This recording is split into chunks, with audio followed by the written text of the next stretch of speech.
So, yung guys, good afternoon. Kamusta kayong lahat? So, may parcel tayo dito. Isang kwan guys. Magagamit natin dito pag nag-travel tayo. Isang CF Moto na USB Type-C na charging port. Okay, so, ito siya. Bale, itong CF Moto natin guys, meron na siyang built-in na pagkakabitan ng charging port. So, ang wala sa kanya yung adapter guys. So, ito, unbox natin yung adapter. Ano ba to? So, ito siya.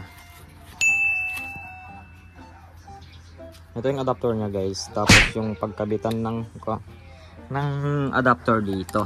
Ito siya. Wow! Tanggalin natin to. So, magagamit kasi natin to guys pag naglo-long ride tayo. Kasi minsan nalolobatan tayo ng cellphone. Kagagamit ng Google Map tsaka Waze. What? Ito. Right. Ito siya. Tapos may lock siya dito. Tanggalin lang to. Tanggalin natin. Wait lang guys. Wala kasi tayong videographer eh. So self video na lang. Ayun, tanggal na. Ayan guys. Tapos dito ipapasok dito guys. Sana all. Dito. Yun. Pasok natin. Wait lang guys. Sumawakan eh.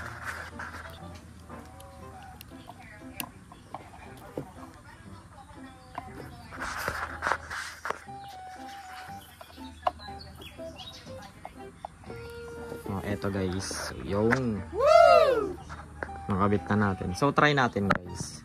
Wait lang, kunin ko lang yung isang cellphone ko. Nakuha ko na ito. So try natin.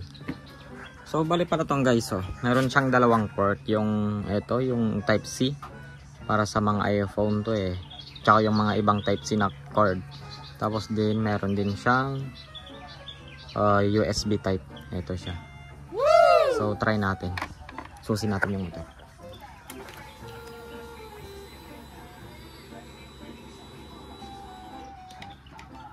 Alright, tapos saksak natin.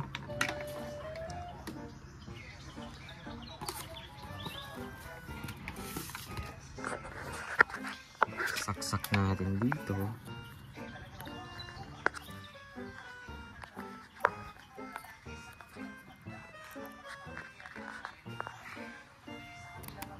Hirap talaga pag mag-isa. Tapos dito. Ay, tikpang map. Working siya guys, so nagcha-charge. Yun, pwede siya. So gagamit natin ito guys pag naglo-long ride tayo para di na tayo malobatan. Yun. So ito, tanggalin na natin. Bali safe din siya guys kasi meron siyang takip. Yan, para hindi mapasukan ng tubig. So yun lang guys. So thank you sa panonood guys. So thank you. Bye.